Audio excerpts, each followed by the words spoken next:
그런데 가끔 문득 부모님이 계신 교회에 언젠가는 돌아가야지 이런 생각이 들었다는 거예요. 그래서 부모님이 계신 교회로 돌아왔습니다. 어떻게 이런 은혜가 있을까요? 부모님들이 자녀들에게 본래 돌아와야 될 믿음의 자리를 잘 보여줬다고 생각을 합니다. 한 자매 청년의 간증이 있어요. 자기가 어릴 때 아버지가 혈기 내고 술 마시고 빚지고 그래서 가출하고, 근데 그런 아버지랑 싸우는 엄마는 마음이 상했는지 하루 이틀 자기를 놔두고 가출을 하고 홀로 있는 불안감에 자랐답니다. 책상 서랍 한켠에 늘 이혼 도장이 찍힌 도장에 찍힌 서류를 보고 자기는 늘 노심초사하면서 불안한 어린 시절을 보냈대요. 청소년이 되면서 방황하기 시작했답니다. 자해도 하고 학교도 안 가고 부모님과의 갈등이 극에 달하자 우리들 교회를 오게 됐습니다. 그런데 오니까 청소년들 나눔하면서 참 좋았대요. 말씀의 은혜도 받았대요. 말씀이 들렸대요. 참 좋은 시절을 또 보냈답니다. 그런데 성인이 되고 나서는 부모님의 사랑에 갈급했던 저는 이제 남자친구한테 사랑을 얻고자, 외로움을 채우고자 불신교제를 끊임없이 하고 혼전순결도 지키지 못했답니다. 근데 그런 와중에 부모님은 교회에 정착하시고 아빠는 그러면서 이 방황의 주기가 짧아지고 두 분이 목자까지 되시면서 섬기게 됐다는 거예요. 그랬더니 이 친구가 또 대학을 졸업하면서 취업의 때가 되니 다시 돌아와서 양교도 받고 취업하게 해달라고 기도도 했어요. 또 취업도 됐습니다. 그랬는데 그때뿐이고 취업이 되니까 돈이 벌리니까 교회도 잘 못 오는 환경이 되니까 내가 이렇게 힘들게 못 먹고 돈을 버는데 왜 11조를 드려야 돼, 이 돈으로? 왜 혼전순결을 지켜야 돼? 라고 하면서 또 교회를 떠났다는 거예요. 그런데 아버지가 이 딸을 위해서 늘 이렇게 기도를 했겠죠. 딸을 위해서 전화를 했는데 그 전화 한 통에 이 딸이 뭔가 마음이 움직였던 것 같아요. 그 전화를 받고 다시 처음으로 결혼까지 생각했던 남자친구와 또 헤어지게 되는 일이 있었답니다. 그 계기로 인하여서 하늘이 무너졌으니까 또 교회로 다시 돌아와서 예배드리고 부서 섬기면서 다시금 예배를 회복하고 있다는 거예요. 이런 일을 겪으면서 하나님이 자신의 삶과 자신의 생각과 자신의 기도를 하나도 놓지 않고 계속 주목하고 계시는가, 이런 믿음의 고백을 하더라고요. 11조를 드리지 않았던 이 청년은 때마침 이 봉헌을 하게 되는 날 그 마음에 감동이 되어 내가 11조를 드려야 되겠다라는 적용까지 하게 되었답니다. 이제는 인과응보의 하나님이 아니라 나를 사랑하시는 하나님으로 믿어집니다. 어떻게 이런 은혜가 있을까요? 왔다 갔다 또 들어갔다 나왔다. 부모님이 자녀가 다시 돌아올 자리를 잘 준비하고 있었다고 생각이 듭니다. 여러분, 정형 질문을 드릴게요. 여러분, 자꾸 돌아가고 싶은 여러분 옛자리는 어디입니까? 구속사가 아니라 세속사로 해석해 잘못 결론 내린 것은 있습니까? 내 자녀가 돌아올 신앙의 자리를 준비하고 있습니까?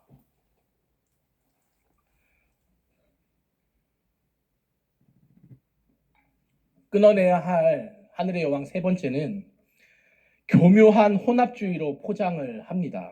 우리 19절 말씀 한번 읽어볼게요. 한 절 시작. 여인들은 이르되 우리가 하늘의 여왕에게 분향하고 그 앞에 전제를 드릴 때에 어찌 우리 남편의 허락이 없이 그의 형상과 같은 과자를 만들어 놓고 전제를 드렸느냐 하는지라. 여인들이 이제 막 당당하게 얘기를 이제 합니다. 우상 숭배가 참 무서운 것이 하나님과 우상 둘 다 섬겨도 괜찮다라고 생각하는 착각인 것 같아요. 여인들이 이 하늘의 여왕 숭배가 엄청난 배교가 아니라 이건 굉장히 가정적이고 굉장히 아름다운 문화입니다라고 지금 막 이렇게 설명을 하는 거예요. 당시 애굽이나 바벨론의 이 아스타롯을 섬기는 우상 숭배는 굉장히 사실 음란한 거였어요.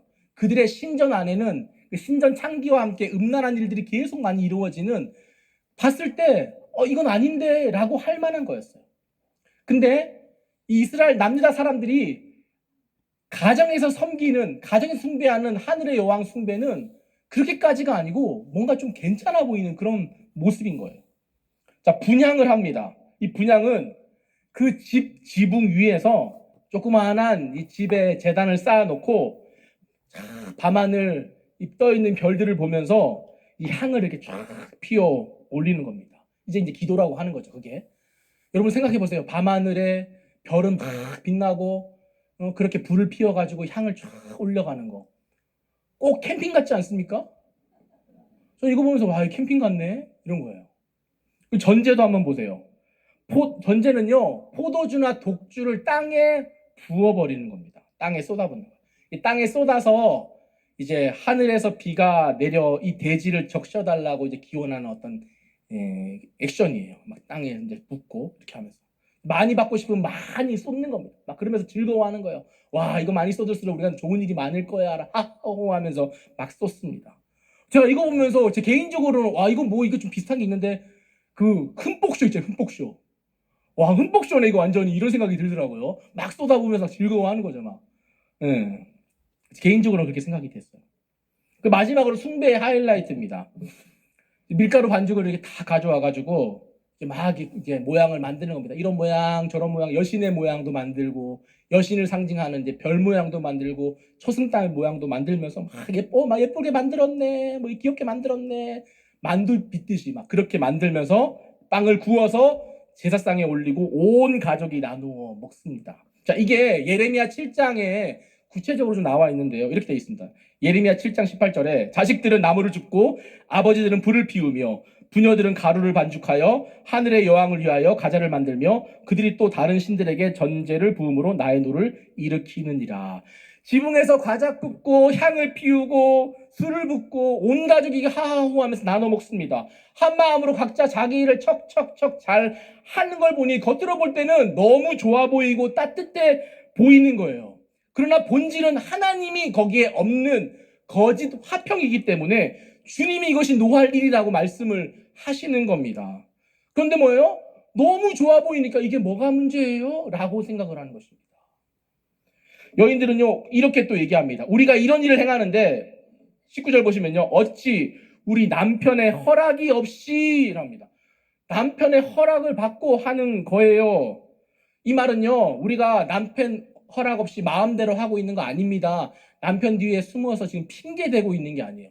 남편한테 뭐라고 하세요? 우리가 잘못한 거 아닙니다. 라고 하는 게 아니라 이 여인들은요, 이 얘기는요, 민수기 30장에 나와 있는 서원과 맹세의 율법을 지금 언급하고 있는 겁니다. 민수기 30장 7절에는요, 아내나 딸이 뭔가 서원, 맹세를 할 때, 내가 뭘 하겠다라고 할 때에 아버지나 남편이 허락을 해줘야지만 할 수 있는 게 율법에 나와 있습니다. 내가 뭐 주를 위해 살겠습니다. 우리 아내 집사님이 주를 위해 살겠습니다. 근데 남편이 안 돼. 라고 하면 할 수가 없는 거예요. 율법적으로는. 예. 그런 게 나와 있는 거예요. 아내가 권찰이 되겠습니다. 난 아직 목자가 아니야. 뭐 이런 거예요. 예. 그러니까 뭐 그런 비슷한 허락을 안 해주면 못하는 그런 율법이 있는 건데 지금 이 여인들은요. 예레미야 선지자님, 우리가 율법에 나와 있지 않습니까? 남편이 허락을 해줘야 우리가 맹세할 수 있다고. 이거 다 남편이 허락을 해준 겁니다. 율법대로 우리가 지금 지켜 행하고 있는 겁니다. 라고 말하고 있는 것입니다. 여러분 잘 생각해 보세요. 지금 말씀을 안 듣겠다고 말씀을 거절하면서까지 하고 있는데 지금 율법의 한 조각만을 들고 와서 나는 지금 잘 하고 있어요. 라고 합리화를 지금 하고 있는 것입니다. 참 뭐가 이상하잖아요. 이상하잖아요. 남편에게 허락을 받았어요 라고 말하는 것은 저 그냥 교회 잘 다녀요 라고 하는 이 한마디로 내가 살아가는 삶의 목적과 방향이 성공, 자녀교육, 돈을 그냥 잘 어떻게 사용하는 거에 있어서 세상 가치관을 따르는 것, 그것이 아무 문제 없다라고 얘기하는 것과 똑같습니다. 나는 하나님을 버리지 않았으니 문제가 없지 않아요. 나는 교회를 떠난 것이 아니니 아무런 문제가 있는 건 아니지 않아요 라고 말하는 것과 똑같습니다. 기복은 이렇게 우리 신앙의 가장 위험한 혼합주의의 모습으로 찾아옵니다. 너무너무 신앙생활을 잘 하는 것처럼 보이는데 그 속에는 온갖 우상들이 가득하죠. 우리는 우리의 필요를 하나님께 구할 수 있습니다. 하나님 이것이 필요합니다. 저것이 필요합니다. 하나님 그것을 아시고 우리 가운데 그것을 주세요. 이것이 기복인 게 아닙니다. 기복은 하나님 없이 내가 누리고 싶은 평안이에요. 하나님 없이 이렇게 화목한 단란한 분양과 전제를 드리는 게 뭐예요? 무슨 문제예요? 라고 말하는 것입니다. 이게 우리 가운데 찾아온 혼합주의의 모습이죠. 고난을 많이 당한 분들은 이것마저라도 좀 있으면 좋지 않겠나. 나 너무 우리 가족이 화목하지 못하니까 예수가 없어도 좀 화목하면 안 될까라는 이런 유혹을 받을 수 있다고 생각합니다. 근데 오늘 주님 말씀하세요. 그것은 하늘의 여왕을 쫓는 것이다. 비록 화평이 없고 검이 있다 할지라도, 화평이 없고 불화가 있다 할지라도 너가 예수가 있어야 된다라고 말씀하시는 거예요. 오늘날 혼합주의는 세련된 문화의 옷을 입고 우리 가운데 찾아오죠. 재미있으면 돼. 나를 힐링되면 돼. 이게 자기 개발에 도움이 되면 돼. 라고 하면서 무속과 전생과 온갖 불륜과 성적인 혼합주의와 동성애도 마찬가지죠. 그런 것들이 우리 가운데 자연스럽게 혼합주의의 모습으로 찾아옵니다. 우리가 비판 없이 이것을 받아들이면 이것이 악의 평범성이 되어서 나는 모르고 했습니다. 이런 문제에 빠지게 된다는 것이에요. 그래서 우리가 하늘의 여왕을 무시해야 됩니다. 제가 영상을 하나 봤어요. 영상을 하나 봤는데 법률스님의 영상을 봤습니다. 목사는 그런 것도 보아요, 여러분. 한 여성이 질문을 했어요. 결혼을 하고 아이 2명을 놓고 살았는데 너무 힘들어서 남편이랑 이혼했습니다. 근데 좀 살다 보니까 너무 또 힘들어서 또 다른 남자랑 만나서 재혼해서 살았습니다. 근데 사는 게 너무 힘들어요. 근데 진짜로 표정이나 이런 게 너무 힘들게 보이시더라고요. 너무 힘들어요. 이 여성분이 이렇게 질문했어요. 제가 뭘 잘못한 걸까요? 제가 어디서부터 잘못이 된 걸까요? 라고 이분이 정말 심각하게 질문을 하시더라고요. 나는 이 스님이 뭐라고 대답할지가 너무 궁금한 거예요. 왜냐하면 사실 우리가 이 목장에서나 많이 이게 나누잖아요. 아마 여러분 이렇게 질문하면 여러분 뭐라고 대답하실 것 같으세요? 여러분 각자 다 대답이 있으시죠? 저도 스님이 뭐라고 대답할지 너무 궁금해서 들어봤습니다. 이분이 이렇게 얘기하는 거예요. 왜 잘못했다고 생각하십니까? 나도 한 번도 못한 결혼을 2번이나 했는데 얼마나 잘한 겁니까? 나도 없는 자녀를 2명씩이나 낳아 길었는데 뭐가 잘못된 겁니까? 잘 살았습니다. 잘 살았다고 생각하고 사세요. 이렇게 대답을 하는 거예요. 저는 그러면서 이 댓글이 또 많잖아요, 요즘에. 댓글에 사람들이 뭐라고 이렇게 썼을까가 너무 궁금한 거예요. 첫 번째 맨 위에 있는 댓글을 봤습니다. 이렇게 돼 있더라고요. 교회는 매일 죄를 보라고 하는데, 죄인이라고 하는데, 불교는 이렇게 마음을 편하게 해주니 내가 불교를 좋아합니다. 여러분, 이 스토리 어떻게 여러분 해석이 되시나요? 회개하라 보다 잘 살았다가 듣기는 좋을 수 있지만 그것이 나에게 생명을 가져다 주지는 않습니다. 그래서 예레미야의 회개하라가 듣기에는 우리가 힘들 수 있지만 그것이 나를 살리시는 생명의 말씀이라는 것을 믿을 수 있기를 바랍니다.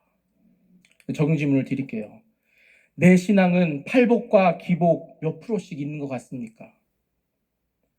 예배드리고 목장에 나가니 이것쯤은 괜찮겠지 하고 있는 타협은 무엇입니까? 문화와 재미라는 이유로 시간과 물질을 낭비하고 있는 일은 또 무엇입니까? 마무리합니다. 하늘의 여왕을 쫓아내라는 예레미야의 말씀을 들은 그들은 과연 어떻게 됐을까요? 시간 순서상으로 예레미야 44장은 예레미야의 마지막 설교입니다. 이 설교 이후에 예레미야의 설교는 없고 예레미야가 어떻게 됐다는 이야기도 성경에는 기록되어 있지 않습니다. 그런데 유대 전승에 보면 예레미야는 돌에 맞아 순교했다고 해요. 끝까지 듣기를 거절한 자들의 손에 의해서 아마 순교당했을 겁니다. 자신들이 끝까지 옳다고 여기는 남유다 백성의 손에 말입니다. 혹 여기 있는 분들 중에 내가 이렇게까지 얘기를 해야 될까? 내가 이렇게까지 적용을 해야 될까? 이렇게까지 내가 가정을 지켜야 할까? 듣지도 않는 말을 40년 동안 한 예레미야처럼 나도 그렇게 해야 될까? 그 예레미야가 결국 그들의 손에 죽임을 당했는데 하나님은 이 예레미야의 끝이 비참한 게 아니라 오히려 누구의 말이 진리인지 보라라는 하나님의 존엄한 말씀대로 남유다 백성은 다 멸망하고 아주 극소수만 남아 남유다로 돌아올 수밖에 없게 했습니다. 돌아온 사람들을 통해서 다시금 주님은 주님의 나라를 또 이루어 가셨습니다. 내가 이렇게까지 돌 맞아가면서 이런 일을 해야 될까라는 것이 의미가 없지 않는 것은 우리가 죽어서라도 우리가 남긴 말, 우리 그 유언이 우리의 자녀와 가족들의 마음에서 결국에는 열매를 맺을 것이기 때문입니다. 결국에는 주님의 말씀이, 주님의 뜻이 결국에는 이루어질 것이기 때문입니다. 듣지 않아도 끝까지 외쳤던 예레미야의 말처럼 끝까지 듣지 않는 가족이라 할지라도, 끝까지 듣지 않는 그 사람이라 할지라도 우리가 외쳐야 되는 사명이 있습니다. 저는 말씀을 준비하면서 참 너무 힘들었습니다. 왜냐하면 제가 안 듣거든요. 그리고 저는 예레미야 같은 설교자가 싫은 거예요. 저는 베드로와 요다 같은 설교자가 좋은 거예요. 그냥 설교했더니 3,000명이 회개하고 당신 말이 맞습니다, 은혜 받았습니다, 나는 그런 설교자가 되고 싶은 거예요. 근데 예레미야 같이 되려고 하니까 너무너무 싫은 거예요. 그 말을 하기가 싫은 거예요. 제가 어제 이렇게, 보통 제가 주일 설교하는 날에는 저희 아내가 저를 잘 해주거든요. 설교 잘 하라고. 근데 제가 이렇게 싸우는 법이 없는데 어제는 저녁에 싸웠어요. 네가 예레미야냐 내가 예레미야냐 이러면서 싸웠는데, 이제 왜 싸우게 됐냐라고 보면, 이제 아버님, 제가 설교에 아버님 얘기를 쓰면서 내가 안 들었던 죄인입니다 이런 얘기를 썼는데, 그래서 아내가 제가 못 봤던 영상 하나를 보여주는 거예요. 아버님이 마지막에 인종하시기 전에 신앙 고백하는 그 영상을 이제 있다면서 1분짜리를 보여주는 거예요. 그래서 봐봐 이거 있어 이러면서, 제가 보면서 한 30초를 보고 이제 됐어 안 봐도 돼 이렇게 했어요. 저는 그걸 통해서 뭐냐면요, 요거를 설교에 쓸 수 있을까 없을까를 제가 사실 봤어요. 근데 아내는 그거에 되게 화가 났대요. 당신이 듣기는 뭘 들어, 이 영상 하나도 끝까지 못 보는데 당신이 뭘 들어 이러면서 저한테 막 엄청 화를 내는 거예요. 제가 그 화내는 게 너무 또 화가 나니까 막 저도 화를 내면서 왜 그러냐고, 아니라고 막 제가 난유다처럼 막 증명하고 막 항변하는데, 제가 그 얘기를 듣고 벽을 보면서 막 눈 감고 제가 생각을 해보니까 맞더라고요. 제가 이렇게 설교를 하지만 내가 안 듣는 사람이구나. 안 듣는 사람이구나. 그래서 제가 참 이 예레미야를 설교하는 게 너무 사실 힘듭니다. 내가 안 듣는데 왜 들으라고 하나. 이게 참 너무 어려운 것 같아요. 그럼에도 불구하고 하나님이 또 저를 살리시기 위해서, 저를 통해서 그 한 분을 또 하나님이 그래도 살리시기 위해서 하게 하실 텐데, 여러분 안에 우상 때문에 듣지를 못하고 계시는 분이 있다면 그 우상을 내려놓고 한번 들어보자, 이런 마음으로 주님께 나오는 저와 여러분이 되시기를 주님의 이름으로 간절히 기도합니다. 우리 이 시간 찬양하면서 기도하겠습니다. 말씀 앞에서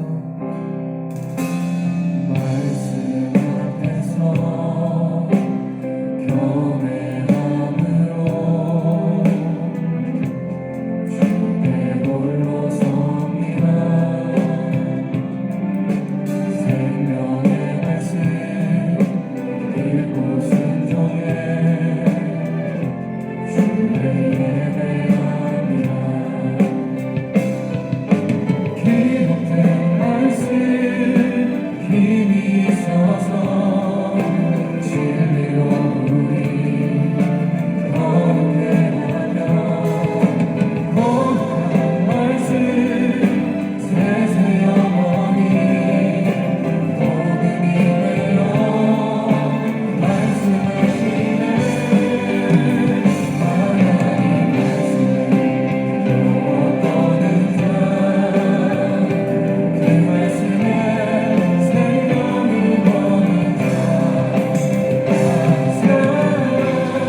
찾으시니 주님의 약속을 믿어 하나님 말씀 너를 보는 자, 순종하며 주 따라가는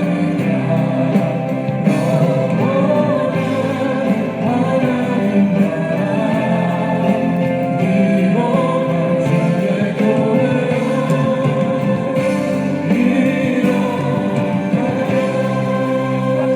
우리 안에 하늘의 여왕을 쫓고 싶어하는 그런 우상 세상 왕으로 말미암아 신이시여 외치는 그것으로 말미암아 우리가 듣기를 거절하는데 주님 듣는 인생이 되게 원합니다. 주님 내가 본래 돌아가는 자리가 다 무너질 자리인데 내가 본래 돌아갈 자리가 정말 하나님 원하시는 예배하는 자리 목장의 자리 살려내는 자리가 될 수 있도록 바꿔 주시옵소서. 우리 자녀들이 돌아올 자리를 예배하는 자가 되게 도와주십시오. 하나님 아버지 정말로 교묘하게 속이는 것이 있습니다. 혼합주의가 있습니다. 기복을 내려놓고 주님 말씀에 쫓아가는 인생이 되기 원합니다라고 이 시간 주님 한번 부르고 주여 부르고 기도하겠습니다.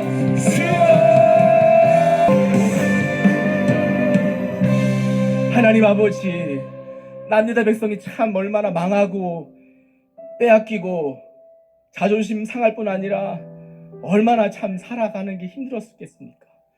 그때 하나님을 하늘을 오려보며 하나님을 불렀으면 좋았을 텐데 세상을 바라보니 마음에 욕심이 더 생기고 우상을 쫓으며 어떻게 우상을 섬길까를 고민하는데 이것이 저의 모습입니다.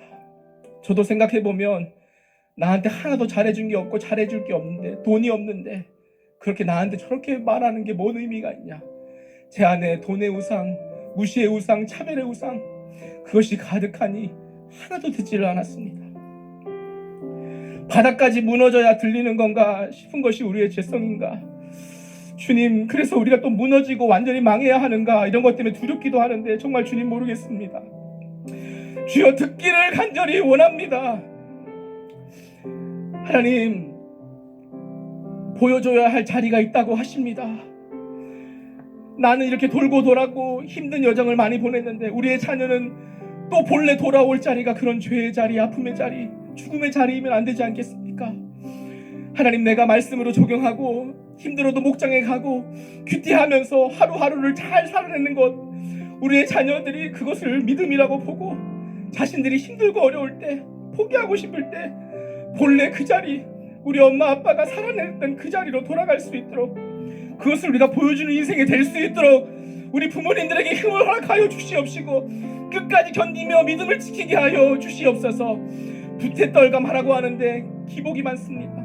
저도 대학에 다 떨어진 딸을 보면서 주님 그래도 감사합니다 보다 큐티도 하기 싫고 딸 너가 살아있어줘서 고마워 이렇게 말할 때도 있었는데 그건 어느샌가 다 잊어버리고 한숨을 쉬며 또 무시의 우상이 올라오는 것이 주여 여전히 안 되는 것이 저도 참으로 많습니다.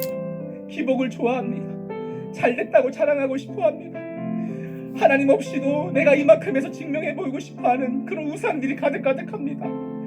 그것을 보라고 주님이 또 겪게 하시는 일인데 아멘 할렐루야가 아니고 왜 또 그러냐고 하나님을 원망하는 믿음이 없는 것이 저입니다. 오늘 사랑하는 성도님들 이 자리까지 힘겹게 나왔습니다.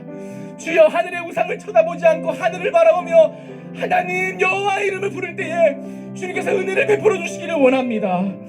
특별히 몸이 아프고 마음이 아프고 여러 가지 아픔 때문에 괴로워하시는 성도님들에게 찾아주셔서 예수의 피 묻은 손으로 안수해 주시사 나음을 입는 은혜를 허락하여 주시옵시고 남편과 자녀 때문에 너무나도 힘들고 어려운 분들이 하늘의 왕을 쫓아갈 게 아니라 옛날로 쫓아갈 게 아니라 다시금 말씀 붙잡고 살아갈 수 있는 믿음의 결단할 수 있도록 주여 성령을 부어 주시옵소서. 말씀에 반대되는 악법을 막아 주시옵시고 하나님을 경외하는 지도자를 주님 세워주시기를 간절히 원합니다. 선교사님의 모든 필요와 모든 사역을 주님 책임져 주시옵소서. 해외에서 사역 감당하시는 담임 목사님의 영능력을 붙들어 주시옵시고 성령의 이름을 부어 주시옵소서. 오늘도 빈손 나오지 않고 주님께 귀한 예물을 드립니다. 이 예물을 주님 기쁘게 받아 주시옵시고 하나님께 드릴 것만 있고 사람들에게 나눠줄 것만 있는 인생이 되게 도와 주시옵소서. 사업과 프로젝트와 아이디어와 목장과 모든 직업과 공부에 성령의 기름을 부어 주시옵소서. 예수님의 이름으로 간절히 기도하며 나아갑니다. 아멘.